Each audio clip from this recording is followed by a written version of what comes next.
എല്ലാവർക്കും മലയാളം വായനാമുറിയിലേക്ക് സ്വാഗതം. ഇന്ന് തെന്നാലി രാമൻ കഥകളിലെ 5ാമത്തെ കഥയായ രാജപുരോഹിതൻ്റെ വഞ്ചന. വർഷങ്ങൾ കടന്നുപോയി. രാമൻ വളർന്ന് സുന്ദരനായ ഒരു യുവാവായി മാറി. രാമൻ വിവാഹം കഴിച്ചു. തൻ്റെ ഒരു അകന്ന ബന്ധുവിൻ്റെ മകളായ മങ്കമ്മയെയാണ് രാമൻ ഭാര്യയായി സ്വീകരിച്ചത്.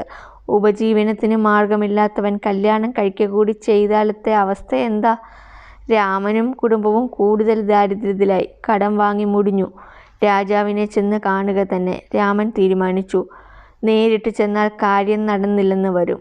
രാജാവിൻ്റെ പുരോഹിതൻ തെന്നാലിക്കടുത്ത് മംഗലഗിരിയിൽ താമസിക്കുന്നുണ്ട്. ഒരു ശുപാർശ കൂടെയാകട്ടെ. രാമൻ രാജപുരോഹിതനായ തഥാചാരിയെ ചെന്നു കണ്ടു. തഥാചാരി കുളിയും ജപവുമായി മംഗലഗിരിയിലെ ഒരു ദേവാലയത്തിനടുത്ത് താമസിക്കുകയാണ്. തഥാചാരിയുടെ വീട്ടിൽ അദ്ദേഹത്തിൻ്റെ സേവകനായി രാമൻ താമസം തുടങ്ങി. തഥാചാരിയുടെ ഏതാവശ്യവും രാമൻ ഓടി നടന്ന് നിറവേറ്റിക്കൊടുക്കും. അങ്ങനെ മാസങ്ങൾ കഴിഞ്ഞു. രാമൻ ഇതിനിടെ ലിംഗപുരാണം എന്ന കാവ്യം എഴുതി തീർത്തു. രാജപുരോഹിതന് രാമൻ്റെ കഴിവിൽ അസൂയ വളരാൻ തുടങ്ങി. രാമൻ മിടുക്കനാണ്. അവൻ കൊട്ടാരത്തിൽ കടന്നു പറ്റരുത്. അവൻ കൊട്ടാരത്തിലെ വിദൂഷകനായാൽ തൻ്റെ സ്ഥാനവും പ്രശസ്തിയും നഷ്ടമാകും. അദ്ദേഹം ചിന്തിച്ചു, സമയമാകുമ്പോൾ വിളിക്കാം. ഇങ്ങനെ വാക്കു പറഞ്ഞ് തഥാചാരി രാമനെ വിട്ടു. തഥാചാരി താമസിയാതെ മംഗലഗിരിയിൽ നിന്ന് മടങ്ങിപ്പോവുകയും ചെയ്തു.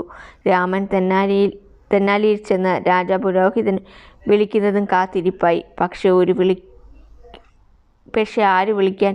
ആ കാത്തിരിപ്പ് വെറുതെയായിരുന്നു. രാമൻ വീട്ടിലും നാട്ടിലുമെല്ലാം തനിക്ക് ലഭിക്കാൻ പോകുന്ന ഉദ്യോഗത്തെക്കുറിച്ച് തട്ടിവിട്ടിരുന്നു. മാസങ്ങൾ പിന്നെയും പലതും കടന്നുപോയി.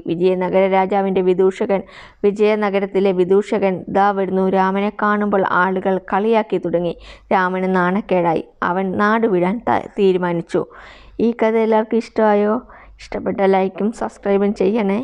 അടുത്ത കഥയുമായി കാണാം.